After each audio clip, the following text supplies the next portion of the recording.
Oh, hello. I was pouring my Pepsi. Let that settle. So I have decided to record videos about movie reviews that I want to make note of, and one I will be reviewing is, of course, this year's in this month, really the end of March. Godzilla X Kong: The New Empire. Now, you may have seen the previous Godzilla vs. Kong, which, did bring us back from COVID back in 2021. However, this one has a few unique things that set it apart, as well as determine whether or not it's actually good or worth watching.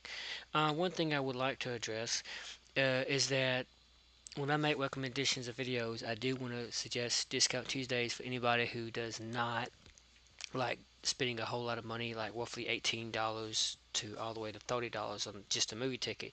Discount Tuesday saves you a significant amount of money, and whatever money you have left to, spend, or if you're willing to spend it, you can buy it on concessions such as popcorn, sliders, chicken tenders, or whatever. Or yeah, candy.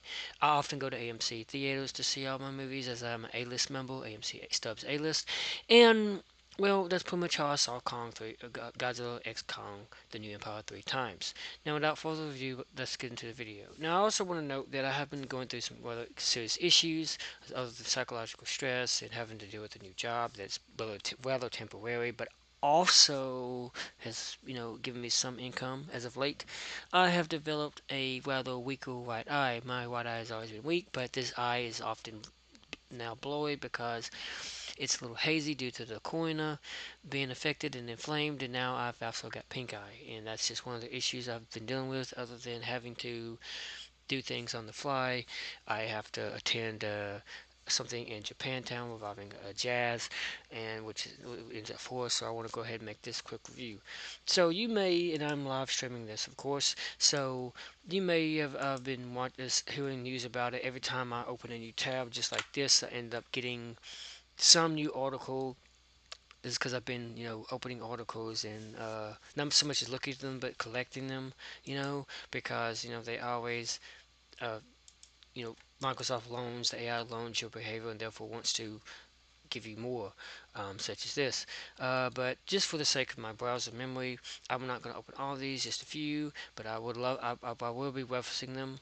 One thing I do want to use is the human characters in Godzilla X Kong and the rest of the MonsterVerse are good actually. Now, I did hear somebody actually say that, but I actually thought that they were rather boring. Because it's often said that these human characters are just not needed. That Godzilla stood on his own without any human characters, unless the human characters somehow add to the story. Take Godzilla minus one, for instance. Now, you don't necessarily have to watch it in minus color, which is basically black and white, to understand it. It has a very good Godzilla story. It goes all the way back to kind of it's like a remake of the original Godzilla story about this atomic lizard, gigantic lizard that's destroying Japan and wreaking havoc, and people are running away and all that kind of stuff. And he's a living embodiment of the atomic bomb, referencing back all the way to the 1941 bombing, U.S. bombing, U.S. using an atomic bomb made by Oppenheimer, for those of you who love that movie, to basically wipe out Nagasaki and Hiroshima as revenge against Japan for the Pearl Harbor incident that occurred on December 7th, 1931, otherwise a day that should live in infamy. Now, this Godzilla creates his own day that should live in infamy, at least for the Japanese people, in that whenever he uses his atomic breath or his what I call his mouth Kamehameha wave, that pretty much just creates another atomic bomb, or at least renders the destruction thereof. And this basically makes Godzilla not only a badass, but a serious threat. And in that movie, I'm talking about Godzilla minus one. It was very, very serious. Of course, it was in Japanese, so they had to have English subtitles. But that is like one of the few Japanese movies that actually about the one of the only Japanese movies I've seen within American theaters with subtitles. It's actually my very first Godzilla from the company Toho, that of course in English subtitles but in Japanese, that I've ever seen in theaters or ever seen period. I've never seen any other Godzilla movie that is strictly made by Toho other than Godzilla minus one. Of course I saw that Godzilla 1998 remake, which was basically called Godzilla Kima, Godzilla in name only, or Gino, But this one in particular is was different. Anyway, getting back to Godzilla X Kong, people might wonder where is Godzilla. Well, Godzilla is not even really in this movie a lot. He's just pretty much cameoed, meaning that he's put in a very few amount of cameos or extra roles. Yeah, we see him as a main character, but well, excuse me while I drink my Pepsi. The way he's portrayed, it's like they just sideline him. They put him on the bench a lot. He's shown in a few scenes doing something important that leads up to later, and you see why. But those shots and sequences are so short. There's one moment when he has basically consuming radiation to power up in order to fight another threat, which he will use to charge up even more. So basically, he's charging up consistently for the final showdown with what is called the Scar King, which is basically this. Well, people think he's an orangutan, but it's basically a chimp. He's a red-furred chimp, a ginger chimp, basically. And so this Scar King wants to conquer the surface world, as they call it, which is our version of Earth. He is stuck in Hollow Earth, which is pretty much where Skull Island is. Apparently, a long time ago, he was locked away by Godzilla in a desperate attempt to stop the Scar King and his army. Godzilla almost lost, but he had to basically lock them away, and then Godzilla makes his way to the Super World, which I think he hibernates and is later awakened by Mothra. And that's right, Mothra makes her return. We thought she died in Godzilla uh, King of the Monsters due to the Ghidorah, but apparently she has made her way back because, according to certain research that I have done, the Titan known as Mothra basically reincarnates herself by laying an egg that is a direct copy of her, and that egg later hatches, becomes a larvae, and then later it grows on to be a moth. This is the traditional moth that live like 7 days. You know, a moth, a butterfly, they live for like a limited amount of days. They basically have like a 10-day lifespan to where the larvae first, they eat a bunch of food, primarily leaves. They cocoon themselves for a while, and then they come out a beautiful moth or butterfly. Even though moths may not be as beautiful as butterflies. But anyway, so Mothra makes her return, and I'm trying to find an article that particularly points to Mothra because there was one that was basically the fans. You know, they brought Mothra back strictly for the fans, like the fans of Godzilla, and there was a particular article that I'm now looking for that it is said that. I just can't really find it right now. But anyway, so we have this one that says Godzilla and King Kong have tag teamed their way to another rescue of the worldwide box office, establishing giant ape dominance over a rival empire.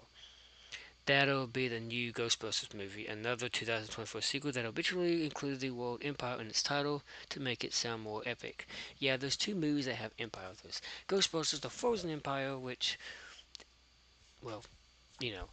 And then you have Godzilla X Kong, the new Empire. In both Empire doesn't really have anything to do with the actual plot of either movie.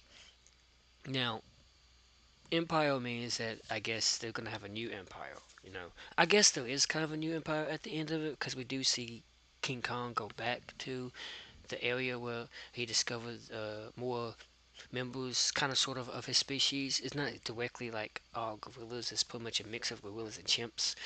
But basically, he is the new king because he, of course, kills the Scar King. And I'm not going to really talk about the plot of the movie and what goes on so much as why I think this movie is really not. It's not as great as you would think. I mean, I actually found Godzilla X Kong more appealing when it comes to just screen time alone and the amount of screen time Godzilla himself got. There was three unique fights in that movie: Godzilla vs Kong, 2021. In this one, there's only one little short fight between Godzilla and Kong that's broken up by Mothra when she uses her solar flare to prevent Godzilla from KOing King Kong with his Kamehameha wave or his atomic breath. Also, Mothra is there to kind of make them both realize they need to work together in order to take on the Sky King, and they both war in unison. Yeah, there's a lot of roaring, there's a lot of screaming, there's a lot of monstrous loudness that, you know, apparently Godzilla is not as destructive when he enters a city as he used to be. He basically just damages a bridge and damages a few things. Maybe he's learned to kind of, tidy it down on some of the destructiveness that he often does when he encounters a city. Not to say that for Godzilla -1 though, he pretty much didn't care. He just wiped out whatever.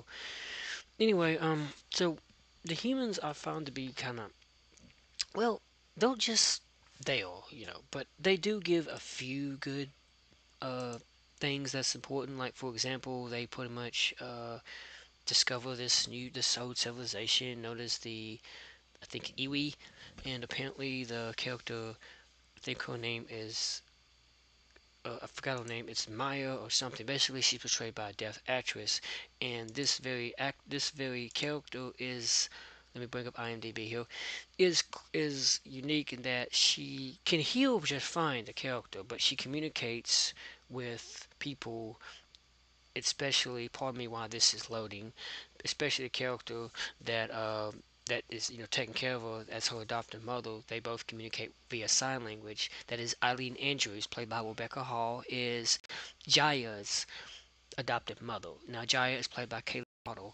Now this, and I've mentioned this before, the actor is deaf. Actress Kaylee Otto is deaf, so she communicates with American Sign Language. However, her character is not really deaf.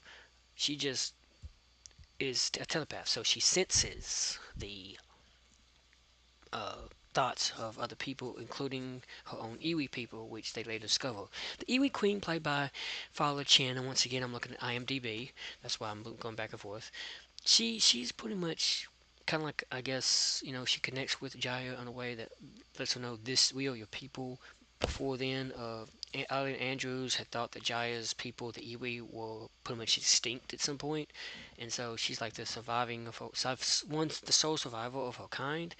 And because they discovered this Iwi people, Eileen just says to her that it's okay if you want to live with your people in this community. You don't have to come back to the surface world. You can live with them. But, of course, we see her before she even says that, this could be your new home. I thought you want to be with them. You can see her struggling to accept the fact that Jaya might want to leave her for the Iwi people. And, she has to deal with that because she's a mother, but she has to understand that these people could provide for her, and, along with, you know, not just food resources, but her culture more than she ever could because they're actually from her culture. And she knows how much it would mean to Jaya. But Jaya, of course, as we could probably predict, says, "You're my home. Wherever you go, I go." Now, we may not be able to predict the actual dialogue, but we know that Jaya is going to basically do something like that. She's not gonna just opt out or completely ghost. I'm not referencing Ghostbusters here. Eileen. She's not gonna like forget about her. I mean, it's not like she's gonna like go live with the Iwi and then have her like her cell phone number or screen time or do some, you know, face chat stuff. She's still gonna live with Eileen. Wherever you go, I go. We already know that, but it just makes that whole thing look pitiful yet rewarding. It's not too bad.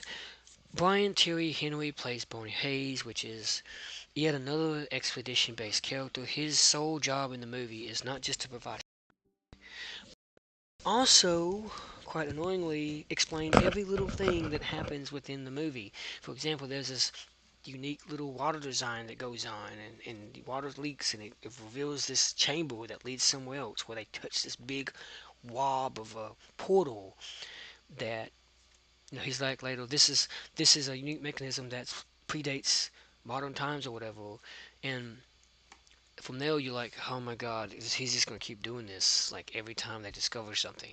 And even there's this moment when they have this whole thing with gravity where they can lift things that they wouldn't otherwise be able to lift, so because they manipulate the gravity of Hollow Earth, they're able to lift these big ass, I don't know, 10-ton bricks or whatever, just because they've manipulated gravity. And he explains it like, oh, it's how they won the city. Now, I understand, like, some people need to understand that one scene, but how does this character know this simply by looking at what they're doing? There's no measurements, there's no prolonged eye exposure of him, like, watching what they're doing before he comes to the conclusion. Maybe within the storyline, within the script, off screen, he was actually watching. We just don't see him acknowledge that until the moment he actually mentions it. Well, this is how they won the city. So that's how it works in movies. But without that knowledge, you're like thinking, how does he know this shit? Just by looking, just by a few seconds of glancing at it. He even does it again, and yet everything's gonna come crashing down because he explains the whole gravity going crazy because the Iwi Queen has evacuated everybody and done this self-destructive thing of their home in order to, well, at least stop the Scar King and his army, if not kill them all completely, giving them time to evacuate and leave and escape. And everything does come crashing down, but I guess, he's kind of setting up for foreshadowing what's going to happen when Godzilla and King Kong, as the trailer depicted, both shows them bolting through the ground and running full on to encounter the Scar King and his army, along with his reptile friend, which is known as, I forgot its name. It's basically an ice monster. It's a lizard that breathes ice, just like Godzilla breathes atomic breath, whatever the fuck that is. Anyway, pardon my language. I'm sorry. Anyway, so you got Dan Stevens. He's gonna be like in two other movies this year, including a scary flick called, I mean, what is the title? Abigail, about some battle with a vampire. You can check out the trailer for that. But Trapple is pretty much his character. He's an Australian. Yes, yes, I said an Australian that happens to not really be funny, not even be charming, but just kind of be there to not only explain things and provide much needed resources. For example, an arm that Kong needs to not just cast his injured, frostbitten arm, but also to make him stronger in a way that would combat Scar King. Yeah, that's why King Kong gets badly hurt by Scar King's lizard ice breathing friend because he's blocking his ice beam attack. But the frost and the ice start to go over to his right arm and basically damage his right arm with frostbite so badly that Kong needs immediate medical attention, given by none other than Trapple. Now, this is after the fact that Trapple actually gives Kong a new tooth because, well, Kong ends up having a bad tooth, which is actually kind of funny because during the beginning we see Kong doing his normal hunting and stuff, and during the fight he apparently, I guess, uses the teeth or whatever and gets injured, and he picks at it and he feels pain, and we see, yeah, the audience can clearly see that that's going to be a problem later, but maybe it'll be fixed, and so Kong meets sorry, Trapple, and Trapple just so happens to have the technology to give him a cap without the need of any like mold or what they call um the fill that goes in your tooth before they put the cap on, or the crown. For example, I should have a disappointment, like the insurance would cover the crown but wouldn't cover the whatever the stuff that goes in between that holds it together. Yeah, he just puts this crown on and just so happens to have the material for his particular tooth out of nowhere. This movie is all about convenience. For example, not only that tooth, but the second medical treatment that Kong needs, which is the major one involving the frostbite, he just so happens to have this glove that fits his right arm. Now, I don't know how the hell they think that what if Kong's arm, what if his left arm was injured? What if instead of holding it like this, his battle axe that he used in Godzilla vs. Kong 2021, what if he was holding it like this, palming with his left arm, and his left arm got frostbitten? What would the left glove be? Some people may wonder that. It just so happens that Trapple has a glove for his right arm. Now, Eileen says that this is part of their project that was shut down. They were trying to make the strongest Titan stronger, I guess by creating a whole bodysuit or whatever. Maybe they were going to give Kong a jetpack. Whenever he jumps, he could just kind of glide and have like a aerial boost as he swings down and punches or something. And maybe makes like a fucking seismic wave with said fist. But this fist is often referred to as a bumblebee fist. That's why it's basically black and yellow like Bumblebee, the character from Transformers, and is therefore thought of as a Bumblebee slash Transformer hand. I mean, I'm not going to lie, the hand is pretty cool, but they could have had some build up as searching for it. But of course, shortcut like writers are. Trapper just so happens to know that it's in Hangar 1 or whatever and goes right to it, and it doesn't even show us him traveling to it. It just shows a brief scene of him briefly flying to it, arriving and opening the door, and then coming back with the hand attached to his vehicle. It doesn't show him attaching it, it just straight up jump cuts. You can look what those are, jump cuts from him being at the door to having it attached to his vehicle, and then he releases it, and automatically the hand says autopilot engaged in that robotic voice. Autopilot engaged. And then it just somehow finds Kong, latches itself to his arm, starts to do all this little binding stuff, and then injects Kong with something like that's equivalent to morphine, and basically is starting to heal his frostbite, as it says, initiating frostbite healing. Like, how do they fucking know? How does the computer, the AI or whatever that runs the damn glove know that it's frostbite? Did Shrapnel just program in it from his vehicle that yes, the condition is frostbite? Inject morphine into it. I don't know. It's just it doesn't show any rational build up here. We're just left to assume, which this actually shows you. Now you may have heard the only way you can know what editing is to actually be able to see it, and you can see it in something that's not really has good editing. Same thing with ADR. The reason why people didn't like Madam Web that just came out in January so much is because you could see the ADR, the fact that it was done so poorly because the lip sync was way off. It's similar to writing. If you could see the writing or you could see gaps in the writing, it's a sign there's not good writing. And a lot of these movies don't have good writing. And Godzilla X Kong is one of them. Uh, so I really need to get going here, but I basically just want to make this as a note that it's not too bad of a movie. If you really are a Godzilla Kong fan, maybe buy one ticket one time, maybe matinee price. If you don't want to do full price, if you want to do full price, I understand that people who are A-list members, like such as me, of course you want to go see it.